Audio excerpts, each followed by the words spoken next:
এই দেশের মানুষ, সকল পর্যায়ের মানুষ নতুন নেতৃত্ব চায়, পরিবর্তন চায়। সেই পরিবর্তনটা কিসের? দুর্নীতির বিরুদ্ধে সৎ মানুষের। 2026 সালে ফেব্রুয়ারিতে নির্বাচন হবে ইনশাআল্লাহ, এবং সেই নির্বাচন সুষ্ঠু, গ্রহণযোগ্য, সকলের অংশগ্রহণে আনন্দমুখর, উৎসবমুখর যেন হয়, সেজন্য আমরা দাবি দিয়েছি ফেয়ার পদ্ধতি।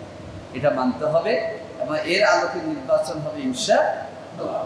এখন প্রশ্ন করবেন আবার আপনাদের মুখে দিবে যে ফেয়ার হলে কি আর ফেব্রুয়ারিতে নির্বাচন হবে না? আমরা সিদ্ধান্ত নিয়েছি ফেয়ারের মাধ্যমে নির্বাচন, আমরা এটা বোঝানোর চেষ্টা করতেছি। কিন্তু নির্বাচন ফেব্রুয়ারিতে হইতে হবে, সরকারকে এই দাবি মেনে নিয়ে নির্বাচনের ব্যবস্থা করতে হবে। এরপরে আমাদের দাবি হলো লেভেল প্লেইং ফিল্ড। সবাই বান্ডেল থাকলে প্রতি সেনমানিতে টাকা বাঁচবে। বিকাশ সেনমানি বান্ডেল কিনে জিতুন প্রতি লেনদেনে। যেন ভোট দিতে পারে। ওই যে আমার ভাই প্রশ্ন করেছে, আশঙ্কা আছে প্রশাসন অন্যদিকে চিন্তা করে, ওসিরা মনকে রাখবে না। ডাকসু এবং ডাকসু নির্বাচন মানুষের কাছে এই বার্তা দিয়েছে যে এই দেশের ছাত্রছাত্রীরা দুর্নীতির বিরুদ্ধে, কি বলে, সাদাবাজের বিরুদ্ধে এবং নতুন নেতৃত্বের পক্ষে। বাংলাদেশের ছাত্রছাত্রীরা এখন পরিবর্তন। 54 বছরের ইতিহাস যারা দেশ চালিয়েছে তারা দুর্নীতিগ্রস্ত, তারা বর্তমান প্রজন্মের আশা ভঙ্গ করেছে, তারা রাজাকার বলে বিভেদ তৈরি করেছে। আর প্রজন্ম এখন স্লোগান দেয়, আমরা বিভেদ এবং হিংসা রাজনীতি বুঝি না, আমরা বাংলাদেশের সকল দল মতের মানুষ, আমরা বাংলাদেশ।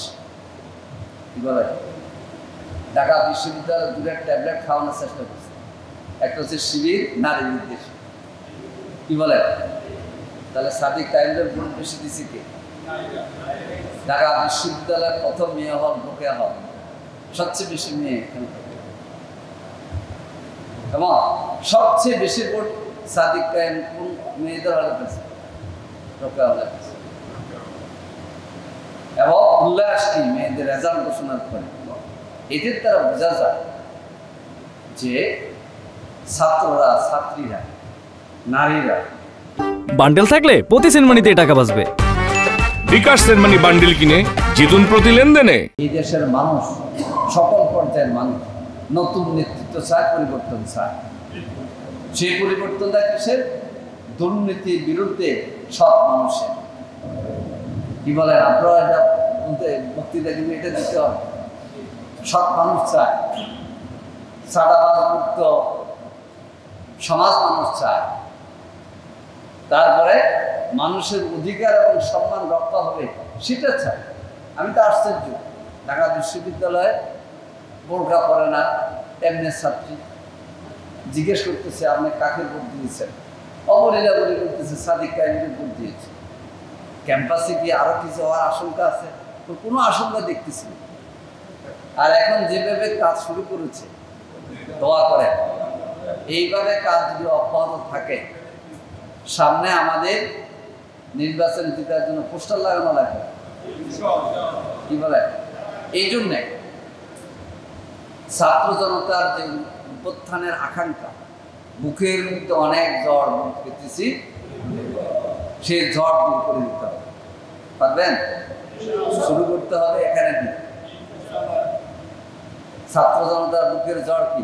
আমরা দুর্নীতি চাই না, আমরা সাদাবাজি চাই না, আমরা সন্ত্রাসী চাই না, আমরা দলে দলে হিংসা বিদ্বেষ চাই না, আমরা ধর্মে ধর্মে বিদ্বেষ আমরা চাই না, আমরা বৈষম্য চাই না।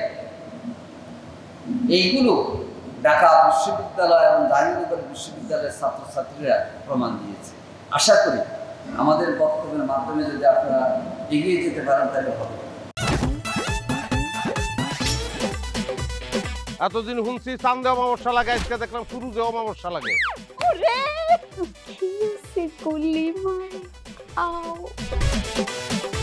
আপনার নামটা? আমার নাম লাবণ্য। এটা ধরেন। এইটা কি? চলে মানে আংটি ভয় পেলে নাকি সিরিয়াস আমগো চোখে তো এখন কাঠের চশমা। দুটা খেজুর কাটা নিয়ে চক্ষু দুইটা উঠানো হইলে আমারে দান করে দিন। কারো পৌষ মাস আর কারো সর্বনাশ। নাই রে নাই, আমার বাপে নাই। এই হারামজাদা হাতে কি গ্রামের মাসে তোর আটকা জলিল কর। আমার ঘরে তিনটা বউ এতিম হয়ে যেতাম বস্তালা আবার ঢুকা এই